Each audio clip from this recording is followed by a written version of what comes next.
I appreciate you being here. And then I also have some people watching online. So thank you for zooming in remotely to watch this lecture. It will also be recorded, just me, my voice, and my slides, not anyone here in the audience. And it will be put on the museum's website and YouTube page so that you can watch the presentation or share it with your friends if you want, if they could not make it today. So what I have planned is basically a slideshow of a lot of pictures of maps and screwpile lighthouses. This is like showing maybe a family photo album for screwpile lighthouses of North Carolina. So if you've never heard of them before, if you've never seen one before, I hope you're ready. I'll try to keep it entertaining because I have a few stories and some interesting things that happened at these lighthouses to kind of paint the picture of what it was like to work in one of those. They actually had people that lived in them and worked in them to make sure that the light at the top of the house was visible by mariners. So I'm going to switch to a little laser pointer up here, and that's what I'm referring to on this title slide. So let's jump into this because I got a lot of slides to go through. I'll try to move at a good pace so that we're out of here for lunchtime. I start with the satellite image of North Carolina's coast. You can see the amount of water that is in this area. We're right there in Beaufort. In case you're not familiar with the location, if you're new to the area or just visiting. But you can see that we have vast ocean beaches that border the Atlantic. We have a Pamlico Sound, an Albemarle Sound, the internal waters, and then we have all these coastal rivers that empty down into those sounds. The Chowan, the Pamlico, the Neuse River are some of the bigger ones. So early light towers were placed along the coast to help warn mariners, but a lot of these internal waterways were not, and they needed some help. They needed the folks sailing in and out of the inlet, going across the sound and up the rivers, needed some help with navigational markers in the form of lights or buoys or something. And they did get a few of those, but let's take a look at some early light towers. And you might be thinking, why is he calling those in the picture here that we see light towers? Because that's what they are, they're towers. A screwpile lighthouse is an actual house. None of these light towers in the picture had a house attached to them. It looks like maybe the closest was Shell Castle Light at Ocracoke Inlet, but I don't even know if this is the only image we have of Shell Castle Light. This is a drawing that was on a piece of pottery, a vase, that's at the Museum of History in Raleigh. But no other ones had a house. They had a house beside them, and somebody lived in that house, but they didn't live in the light tower. We call these lighthouses, but I like to call them light towers. Here's some of the early ones that helped those mariners traverse the dangerous shoals and capes of North Carolina. And I put the years that the first ones at those locations were established. I don't have a picture or an image of the Body Island Lighthouse of 1848. That was the first one. There was a second, and then there was a third, which is still standing today. Here's a depiction of the first Cape Hatteras Lighthouse of 1802. And I think this drawing is actually after it got a renovation in the 1850s, I think. Here's an 1823. That still stands today at Ocracoke in the village there. The other two that are still standing is that 1797 tower, Cape Fear, Old Baldy, you might know it as. And then Price's Creek on the Cape Fear River. It's a little lighthouse, but it still warrants some notification. That's still standing, 1849. A Cape Lookout, the first lighthouse at Cape Lookout, 1812. We know that the one that's there today came in 1859. But look at this little one here. This was up at Pamlico Point at the mouth of the Pamlico River. there was a brick lighthouse there, built in 1828. So we had other lighthouses in North Carolina. So there I go. I'm using it. I'm saying lighthouse. We had other light towers in North Carolina, earlier ones, different locations. They were helpful, but a lot of those internal waters were still unmarked. So what were some alternatives to a light tower? Lightships and buoys, those were used. They could be anchored at locations where a light tower on land would be too far from a navigational hazard. This drawing depicts a lightship, and there's the actual light that's mounted up high aboard this vessel. But as you can see in the drawing, pretty rough conditions. But the lightship had to stay out there because the light they were using was important to sea captains and mariners. And also look at the chain here. This ship is anchored in place. It didn't move around. It had to weather the storms, but it was there for a purpose to help those ships navigate. 3 offshore locations of North Carolina utilized lightships to mark the dangerous shoals. Diamond Shoals off of Cape Hatteras, Cape Lookout Shoals out that way, pretty close by. Again, there we are in Beaufort today. Frying Pan Shoals off of Cape Fear, down in the New Hanover, Brunswick County area. So it was great that they had those, and those even changed over time. There were lightships anchored in the internal waters as well. Here are some, the years that they were active in their locations. So we had Ocracoke Channel, Long Shoal, up here in the Pamlico Sound. Here's one at the Albemarle Sound area. You notice I say that most of these stations, along with other inshore light towers like that Pamlico Point, would become screwpile lighthouses. All right, I showed you a picture of screwpile on the cover slide here. But here's a depiction of one of the earliest screwpile lighthouses of the world. Alexander Mitchell of Ireland designed the first screwpile lighthouse in England in the 1830s. Piles consisted of a 36-inch diameter timber with a cast iron screwpile device on the bottom, and they were driven 15 to 20 feet into the sand and mud. And a capstan was used to turn the screwpile, sometimes requiring 30 men for the work. This is the Maitland Screwpile Lighthouse. I'm not exactly sure on the location, but it's in Europe somewhere. Now this is how someone could live in there. They had a boat that they could lower down to the water. They had ladders that they could come up to and climb up all the way to the top, and then the light was in there. And you see the ships in the distance navigating the waters there. Okay, this is an image from the National Archives, the Library of Congress. It's showing you what the base, one of those pilings would have looked like for the screwpile lighthouse. This is what would have gone on the end of it. Basically a large auger or screw device that would allow for screwing the piling, and hence the name, into the sand and mud. Here's a depiction of the capstan being used and the men at work screwing the piling into the substrate under the water, and there's the auger type base to it there. So they'd have to do that with multiple pilings just for one site. Here's a drawing again from the National Archives. Now this is actually like a blueprint plan or drawing of the Roanoke Marshes screwpile lighthouse near Roanoke Island. You can see in the drawing, there's the pilings that go down into the mud and the sand. And then this is, they are above the water line. And then there's the house. Remember, it's the actual lighthouse. And there's the light up there. So it's actually a little 2-story structure, but there wasn't much on the second floor. Then the light up at the top on the 3rd floor.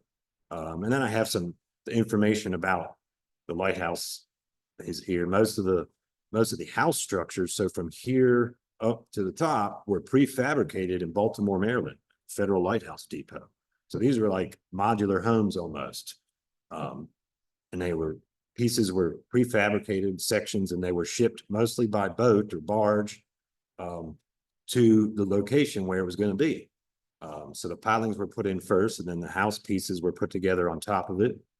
Now in North Carolina, we were second for the total number of screw pile lighthouses only to Virginia. And that's because they had the Chesapeake Bay area up there, and they had a lot more water, and they needed a lot more of these lighthouses. As I mentioned, most of the lightships in the sounds were replaced by these structures. And this would have been the 1850s and 60s that most of these came in. But as they aged, I mean, they were the house and the structure here, the building was just made of wood, and they didn't last forever. Some of them would get rebuilt around 1880. But there's some other events that happened that required the rebuilding of some of these structures. So let's move along here. We've got the type of Fresnel lens. This is the exact type of lens that would have been used in our light towers out at the beach, like Lookout and Cape and Hatteras Light at Buxton, Body Island, Corolla Light or Currituck Light. This is on display in our museum gallery. So for those that are here today, I hope you, after the presentation, go check it out. You can see a Fresnel lens, but this is only a fourth order lens in this picture. Most of the screw pile lights used a fourth order lens or a fifth, sometimes a sixth. They drop in size from 1 up to 7, but I think they even added some more. First order Fresnel lens, like what would have been in the Hatteras Lighthouse at Buxton and the Cape Lookout Lighthouse, was about 8.5 feet tall. This fourth order lens is only about 28 inches. So these are just glass prisms, and there would actually be a lamp, an oil lamp with that would have the light inside of this hollow series of prisms. And then so the glass prisms would project the light out. Maybe 10 miles or so, maybe a little more, 15, and then depending on the weather too. Now the one we have on exhibit came from a screw pile lighthouse on the Potomac River, the Maryland Point Lighthouse. I don't know how we ended up with it, but we have it. Here's some more of those architectural drawings or plans. This was not sure what structure, then Roanoke Marshes again. So just showing you some different angles here. But it wasn't just a light that helped the people navigate the waterways. They could do an audible warning sound too. There's a bell mounted right there. You can see it from this angle as well. That's a large bell. So the lighthouse keeper may have to sit there and ring the bell every so often in foggy weather, especially. These were marking areas that were shallow, and they didn't want the boats to get too close to them. Just like a light tower did on the beaches, these did the same thing in the sounds and rivers. And another of the floor plan, this is the floor plan of the screw pile lighthouse building.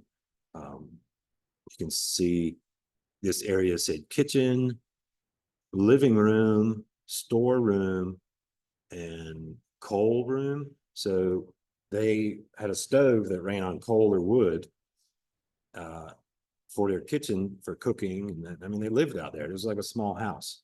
Where they sleep, I think they slept in the living room, but I'm not 100% sure. It's easy to confuse.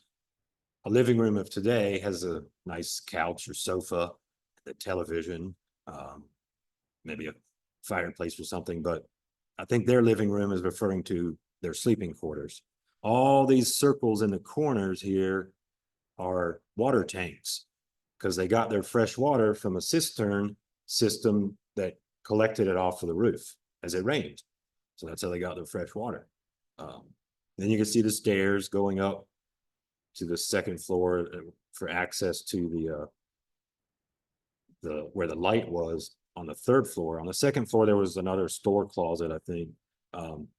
Those lamps, they ran on oil, just like the ones at Cape Lookout Lighthouse or Light Tower. You see some other storage space, closet space in here. So you had a head keeper and an assistant keeper. So I think they had to share the room. The lighthouse keepers, they helped mariners that were, you know, navigating the waters as best they could with, if they were disabled, they might offer them a tow, or help repair something if it was a later years and they had a engine powered vessel, or if they were stranded, they might help to pull them off of a sandbar. But these keepers were also responsible for other nearby buoys and smaller navigational lights that were sometimes just a light on a pole. So they had to make the rounds to, you know, throughout the week to make sure everything was working.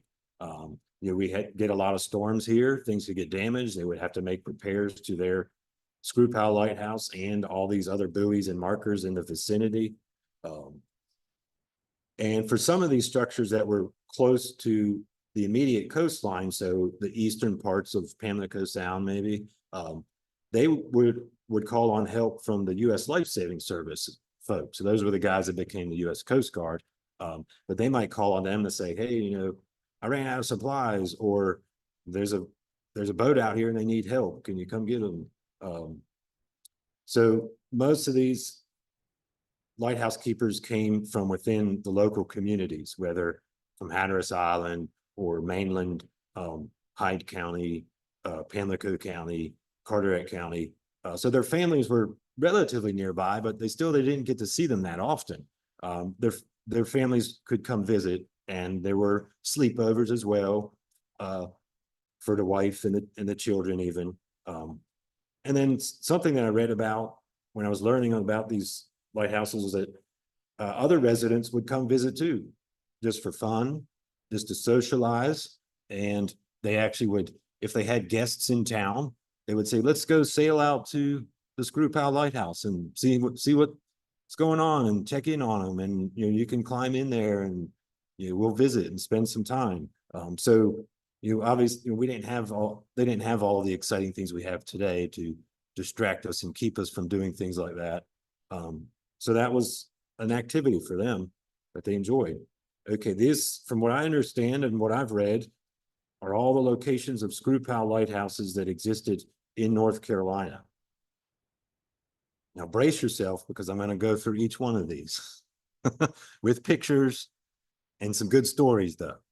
So let's get started. We'll start with the Albemarle Sound, and we'll go with this location up here. Now you see where my little star is. Right above it is the actual star drawn on the map. It shows up just as a little star there almost. That was the actual location of the Wades Point Screwpile Lighthouse. Here is a picture of one of the structures that was out there. But that's the interesting thing, is that the original was built in 1855. It was actually had a hexagonal floor plan. And this was the original pilings here in this picture. So I guess it had 1, 2, 3, 4, 5, 6 sides to that building. And I've got some pictures of hexagonal screwpile lighthouses, if you will. And then this building here is actually an 1899 house built on 1867 pilings. So these pilings to the right are from 1855. What happened to that building? It was burned by Confederate forces that were retreating the area in 1863. So at the onset of the Civil War, Confederate forces realized if they wanted to make it difficult for the Union Navy to come down into North Carolina, they would take all the lights out. So the opposite of Motel 6, where they leave the light on for you.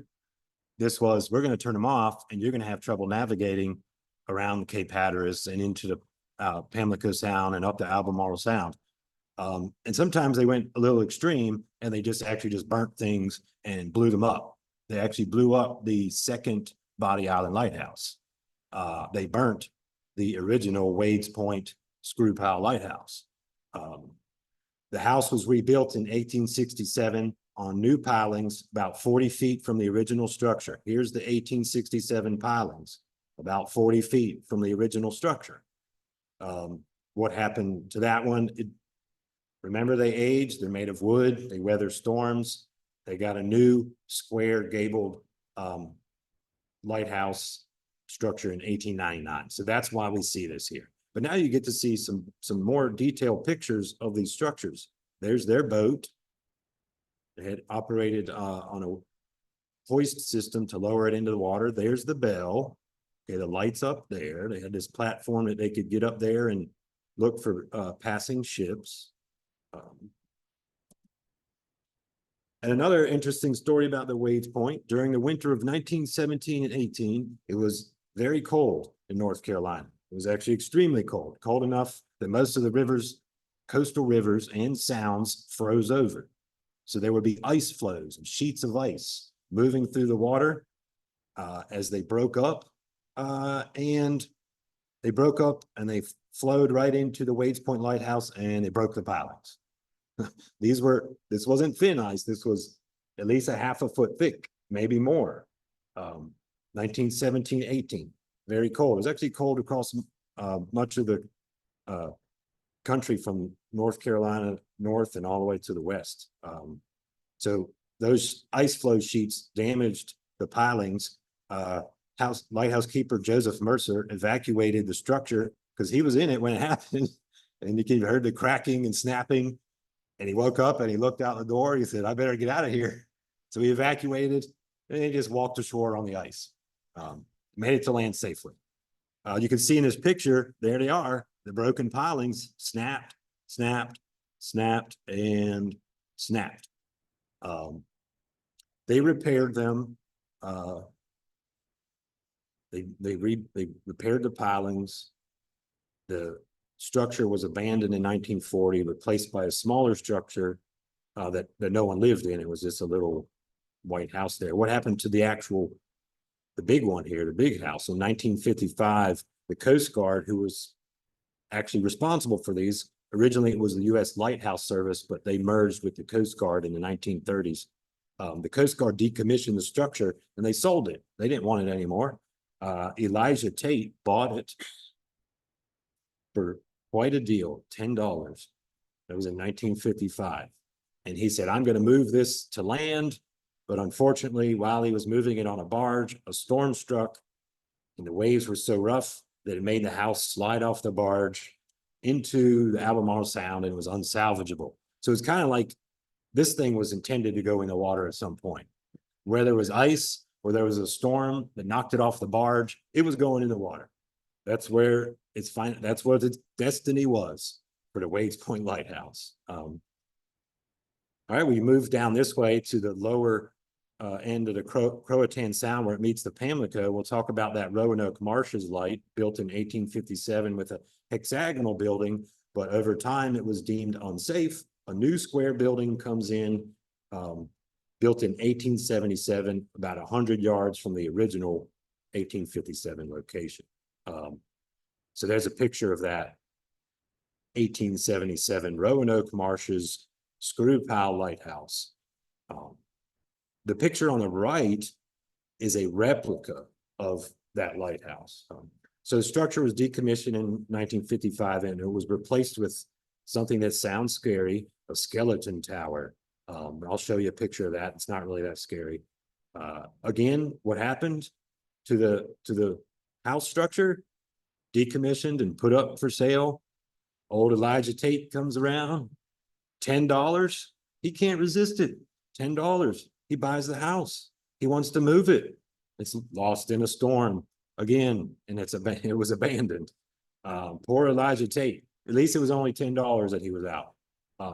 So the town of Manteo eventually, in the early 2000s, decided they want to make a replica of this Roanoke Marshes lighthouse, and they did. That's what they did right there. You can access it off the Manteo waterfront. I think it's open for tours throughout the summer season at least. It was closed when I went by and took this picture, but it didn't. The floor plan was just all open inside. It didn't have the interior walls, so I couldn't get a good idea of what that was like. And they have some interpretive panels and information and images in there. It's a learning opportunity really to go learn about what life was like there. And I think you can rent it too. Seems like an ideal place to tie the knots, maybe. There's a skeleton tower. Not really scary, is it? This one's down in Molasses Reef, Key Largo, Florida. Just to show you, nobody lived in that one though. No house. All right, let's move along here. Croatan Light on the north end of Croatan Sound. Now this one, I've got some good information here. This was built in 1860, again destroyed during the Civil War, rebuilt in until 1887, decommissioned in the 50s, replaced with a skeleton tower. But what I have for you is a great news article that was from the Independent out of Elizabeth City, dated January 14th, 1927. So if you'll oblige, I'll read a little bit of this article. Keep in mind, this is 1927, okay? Almost 100 years ago. Let's go back in time. 40 years in a lighthouse. Captain Ephraim Meekins closes a remarkable career. Keeper, 36 years. How do you think you could get along with a wife after living alone and away from her for the better part of 40 years, and then to go home and start out all over again? How would a wife get along with a husband that she hadn't seen more than 1 or 2 days a month if he suddenly showed up after being 40 years a married man and announced that he had come home to live with her? Captain Meekins has been living alone in Croatan Light for many years, out in the middle of Croatan Sound. He could sit and read and smoke his pipe after his day's work was done and never have to move from his chair until time to throw some coal in the stove. There was no wife to complain about the ashes on the floor or to make him stir while she tidied up the room. The Meekinses raised 6 daughters, but the captain never had the chance to play with them at evenings and jump them on his knee. Instead, he was alone in the lighthouse, tending the light and looking forward to the next day off. So on one hand, might seem pretty awesome. On the other hand, he missed being there with his children. Mrs. Meekins says she thinks she'll be able to get along with the old man because she will find plenty for him to do and expects to keep him at it. For nearly 40 years, she has been keeping the home spotless, raising 6 children and helping to raise her grandchildren. She believes she will have time to rest. Now that the old man is home, she knows he's a good housekeeper, for he had to keep the lighthouse tidy and he had to cook his meals. Captain Ephraim might have expected to retire when he came ashore, but his wife had other plans. Captain Meekins entered the service June 4th, 1887, as assistant keeper of the Croatan Light, serving until March 1890, when he was made keeper. In 1900, he was transferred to Hatteras Lighthouse. So he spent time at the Screwpile Lighthouse and the Hatteras Lighthouse in Buxton. That's the tallest on the American coast. And he stayed there until 1906, when he was moved to Body Island. And then in 1919, he went back to Croatan Light and had served as keeper ever since. And this is in Captain Meekins' own words, quoted in the article. Boats became old friends. It's a great life in a lighthouse, says Captain Meekins. You never have the chance to get lonesome. Beside all the regular run boats, there are 203 yachts each winter that pass the light. A lot of them stop at the lighthouse for information. Sometimes they just wave a whiskey bottle at me in passing. Only one of them has ever offered me a drink. But there are thousands of boats that go by during the year. They salute you most of the time. Lumber barges, steamers, pleasure boats, all of them become old friends that you look for from time to time. And if they are a little late, you wonder where they are.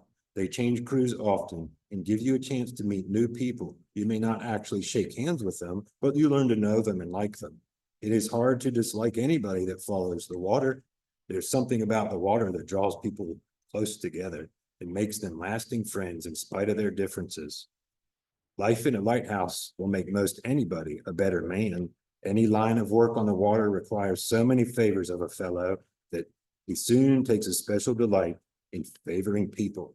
There isn't a soul on earth I wouldn't do a favor for, and there's nobody I would lift my finger against. That was Captain Meekins. seems like an interesting fellow. I'd like to have met him maybe. All right, let's move along here. We're still in Albemarle Sound. I'm gonna make sure everyone gets out of here for lunch. Okay. Roanoke River. This is another interesting one here. This picture is of again, a replica structure. It's actually on land. You see, they say Roanoke River Lighthouse. It's on the Plymouth waterfront in Washington County, right there on the Roanoke River. The original was built in 1866. It was destroyed by an accidental fire in 1885. They were going to get a new house. Well, there was a new house slated for Croatan Shoal that we had just talked about, but instead it was sent to Roanoke River instead, and was built on those 1866 pilings. 1886 ice flow broke 2 pilings and the structure fell into the water. Okay, so more ice. That was another cold year, 1886. 85, 86, that winter. Roanoke River, new structure built 1887. And there is a really different looking building than the other ones. And this is the only one in North Carolina that was like that.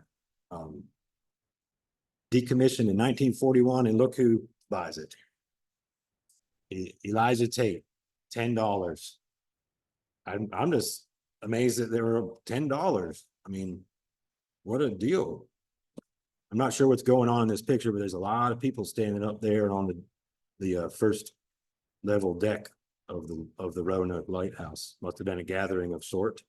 Who knows? Okay, Elijah learned his lesson. He sells it to Emmett Wiggins for $10. And Wiggins says, I'll move it. I'll be able to move this lighthouse. There it is on the barge. Wiggins uses an old military barge and he moves the structure to the mouth of Filbert's Creek near Edenton, basically in Eden, pretty close to Edenton, at least the waterfront, where he sunk the barge with it. So he didn't really sink. He kind of just grounded the barge on the shore, and then he came in back behind it and filled all around it and with dirt. So he made like it was on a little peninsula there, and that's where he lived. There's his car. Might be him there tending the flower bed. Someone on the porch. There's the water in the background. He used it as a private residence until 1995, or at least his family did. In the 2000s, the Edenton Historical Commission bought the house. 2007, they moved it to the Edenton waterfront, and restorations were completed in 2014. You can go in and tour. This is the only original screwpile lighthouse left in North Carolina, the actual structure. You can go to Edenton on the waterfront and take a tour of that lighthouse. And it's interesting that that's the only floor plan like style of the screwpile lighthouse that we have, but it's the only original one left. All the other ones are gone or have been modified. And let's see, we got North River.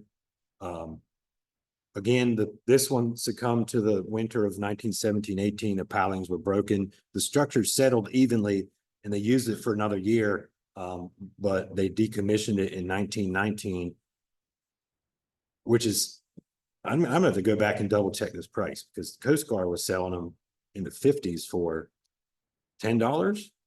This one was $150. But this is from the Lighthouse service. They must have had sentimental value and had trouble getting rid of it, and the price was higher maybe.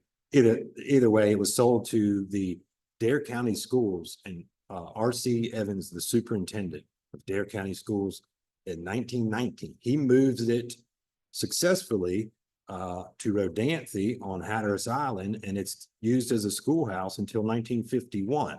Today, with renovations and additions, it is the Rodanthe Waves Salvo Community Building on Hatteras Island. There's a playground, there's a skateboard park, there's a boat ramp back here on the Pamlico Sound. It's right across the street from the Chickamaucomico Life-Saving Station Museum. So there's the route. They left the North River and they got it all the way down here to Hatteras Island successfully. Didn't slide off the barge. So I can't tell what the original part of the structure is, but I'm guessing it might have been this. Just this one section here. So that was an add-on, and then all this was an add-on. Yeah, Laurel Point, we'll end with Laurel Point at Albemarle Sound. I thought this was an interesting picture just because of the approach of this large sailing vessel.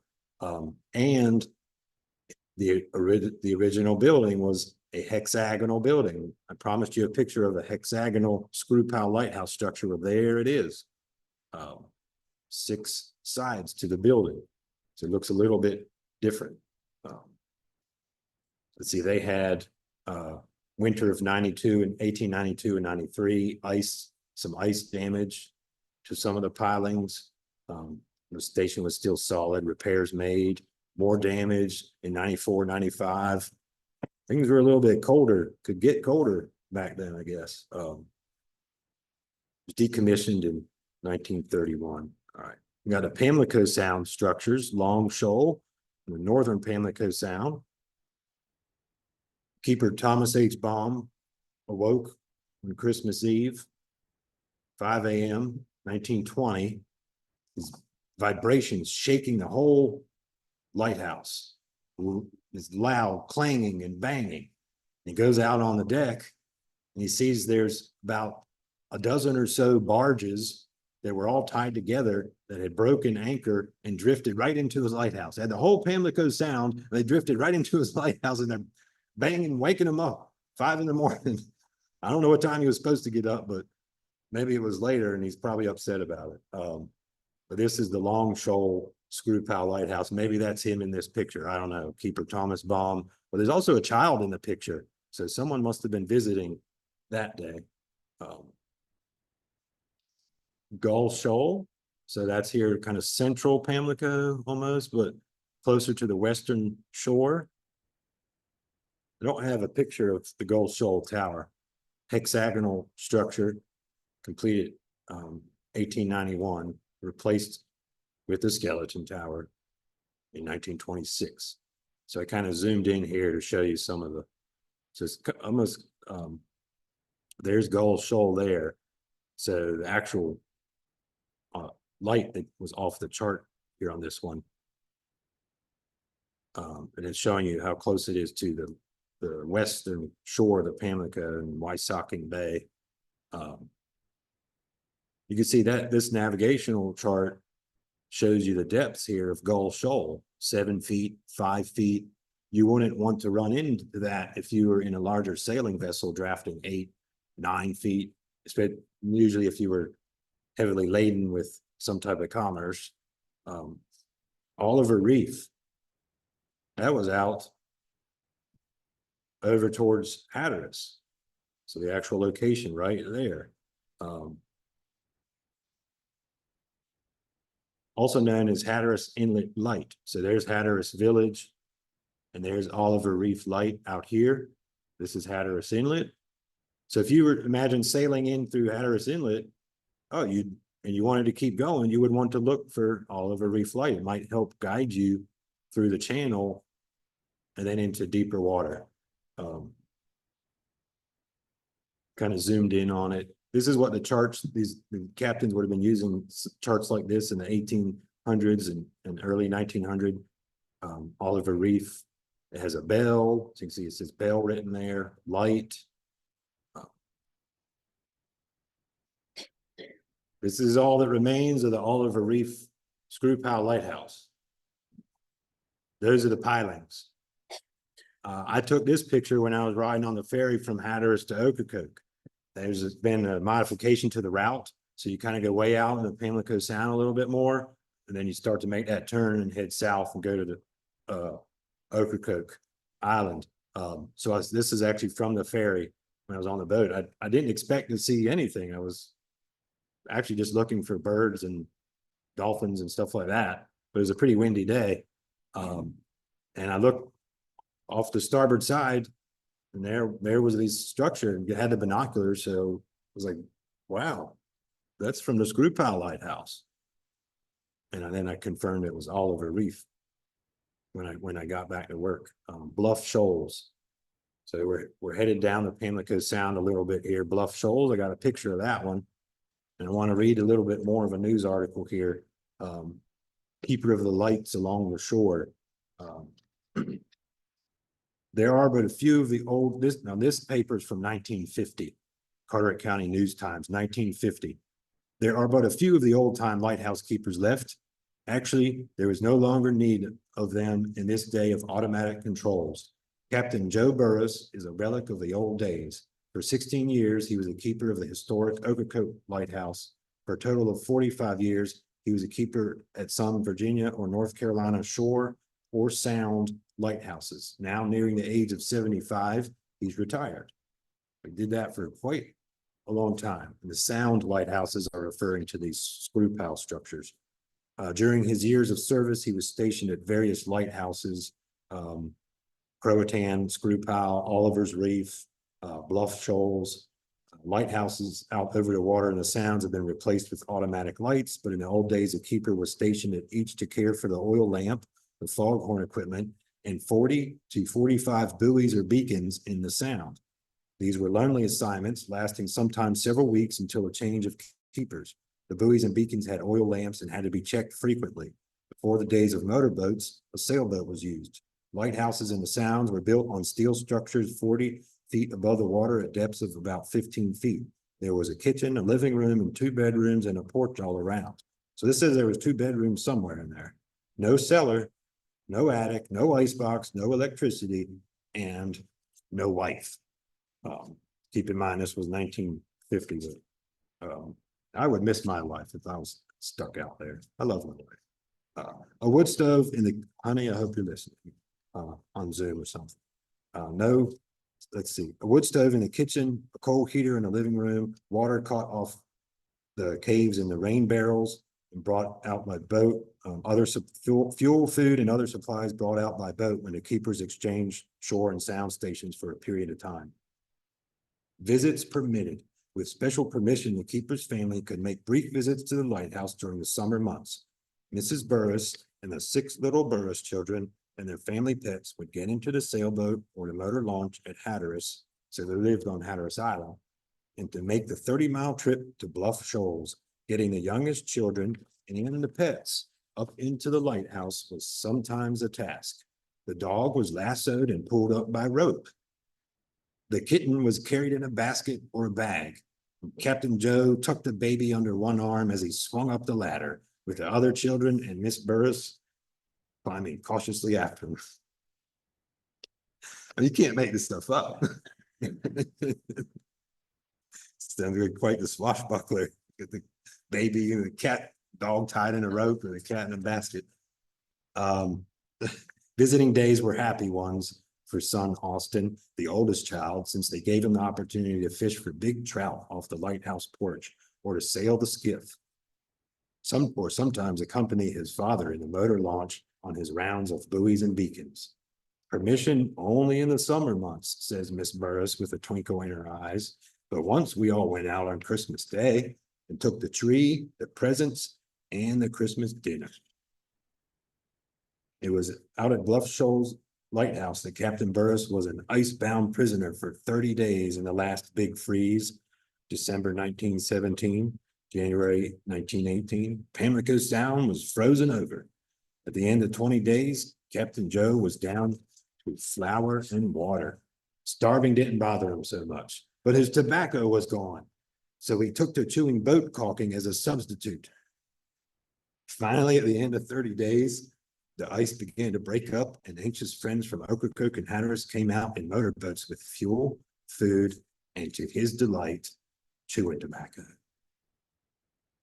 Now, this is the words of Captain Burris. Life today is more eventful in the world abroad, but less eventful at home. The great event of each day used to be climbing the spiral stairs at sundown to trim the wick, fill the reservoir, polish the reflectors, and light the lamp. Today, my days are more like the trip back down the spirals. That was Keeper Burris.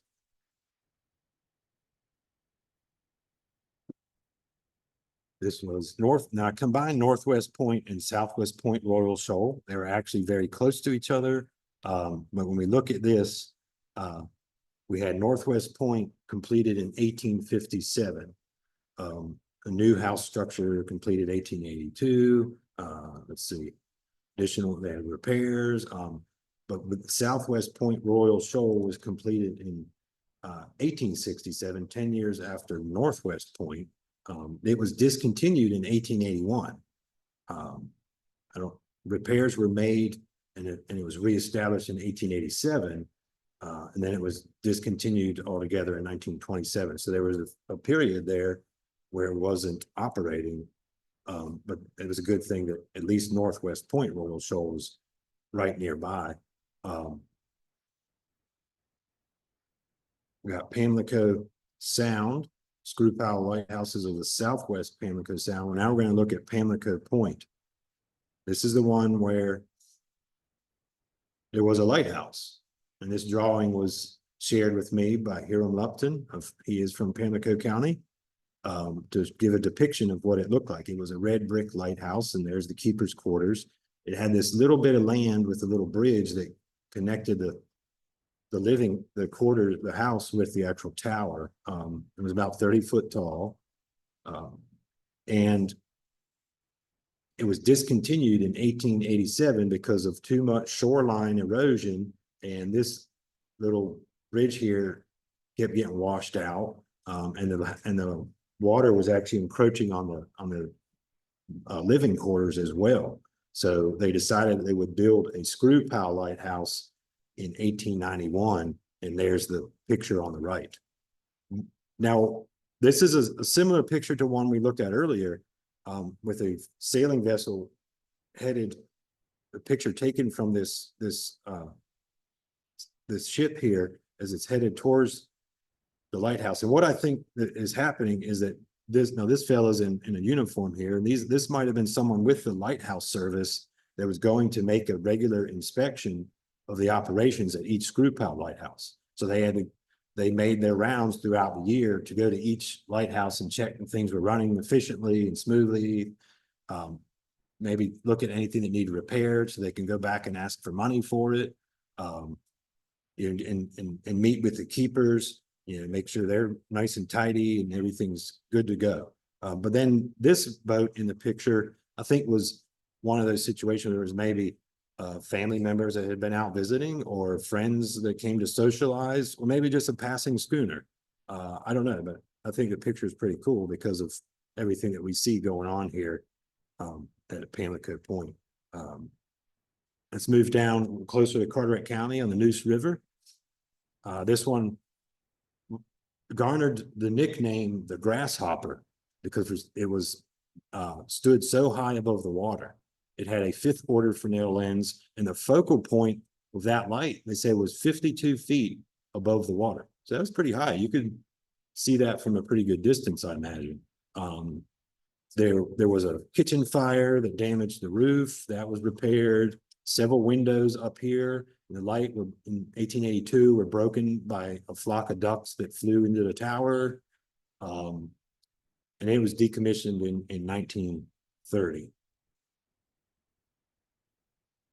And the tower structure was dismantled in 31. I think the pilings, some of the pilings may still be out there. I've heard of people that go out fishing around that location. Brant Island Shoal. This one's way out there off of Brant Island Shoal. If you can see, the shoal runs almost out to the middle of the sound in the southern Pamlico. I have some notes here on the Brant Island Shoal. Show you the location. This was a picture that I found from the Coast Guard archives. They're all starting to kind of look the same, aren't they? I mean, it's okay. But I wanted to show you the ones that we could find pictures of. And we'll finish up with Harbor Island. This is where the core sound meets the Pamlico, right there to the east of Cedar Island. We did have a picture of that one. The first structure was completed in 1867, discontinued in 1880 due to its condition. But this news article out of the Raleigh News of 1880 talks about how they were complaining, this local citizens and fishermen and captains and such were complaining that that this lighthouse was discontinued. They said, we used it. It was important. It helped us navigate there in the Pamlico and Port Sound area. So in 1888, a second structure was completed, and that's the picture that we see here. It was built beside the original lighthouse. They left the original one there, that they said just to mark the dangerous shallow waters so that people wouldn't think they could run through those waters there if there was a structure in place.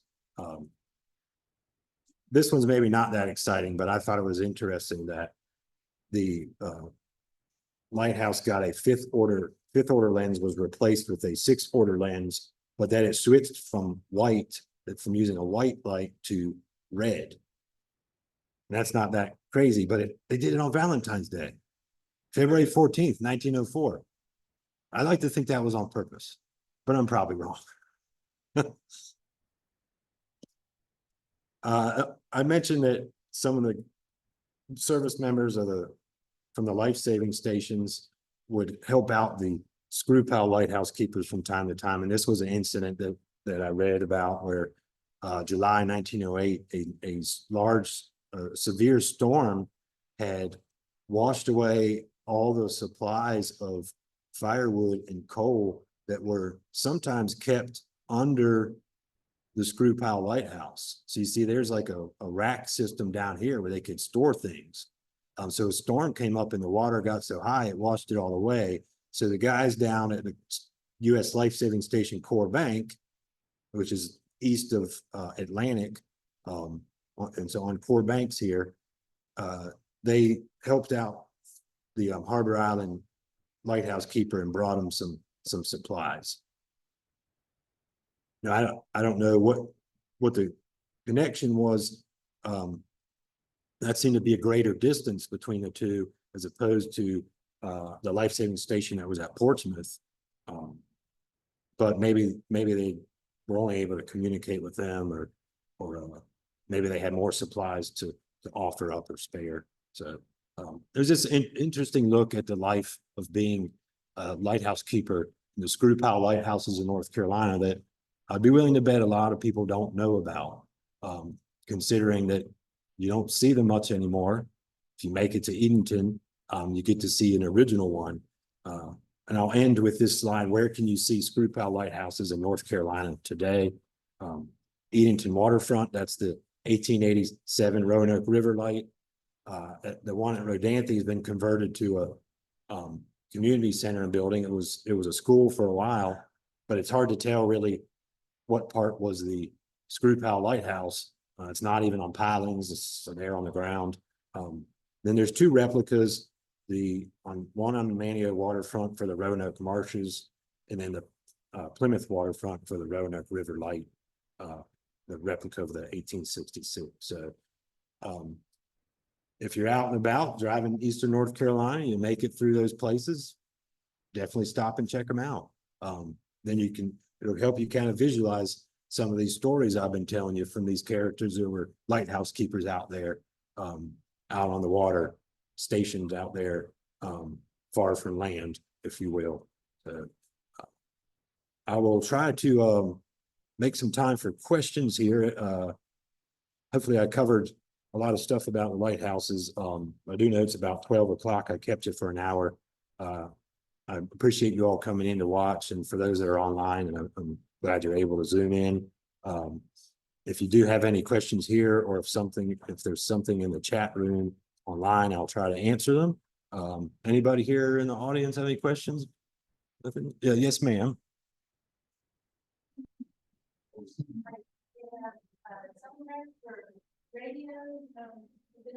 That's a good question. So the question for those that are listening online was, did they have any ability to communicate from their station to duty station to land or to other stations or anywhere really? Not to my knowledge. Wire telegraph systems were put in down the islands on Hatteras Island and stuff, but I don't think they ran anything out to those screwpile lighthouses. So like the life-saving stations and the keepers at the lighthouses had communication before these guys ever would. And a lot of them were decommissioned before we were the advent of setting up with radio communications and radio towers, signal towers and that. But I have to do more reading on that because it's possible that some of them might have had it. I know they had wireless, they had communication systems here near Beaufort in the 40s during World War II to communicate with ships. So some of those structures in the sound were still there and not decommissioned until the 50s. So my guess is no. Anyone else here in the auditorium? I've got a question online. Maybe not a question, might just be a chat here.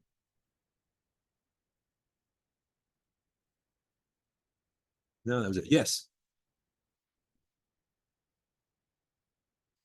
That's a good question. Did they turn the lights off at these screwpile lighthouses during World War II? I've not read anything that they did for these internal lights, but I'm guessing they, at least the ones closer to the banks, like Harbor Island, Oliver's Reef, Northwest, Southwest Shoals, maybe even Roanoke Marshes and Croatan. The lighthouses on land and everybody on land was ordered to do a blackout during that period because of course, the German U-boats, submarines operating directly off our coast would use any light to the western horizon as a way to look for ships because the ships at sea would be silhouetted by any light. So there were definitely orders along the immediate coast, but I don't know about as how far in that went if they were told to leave those off. Another thing I got to look into. That's a good. You guys got some good questions. Anybody else? Thank you again for coming to the presentation. I hope you enjoy your visit and to the museum and here to Beaufort today. So thanks for coming.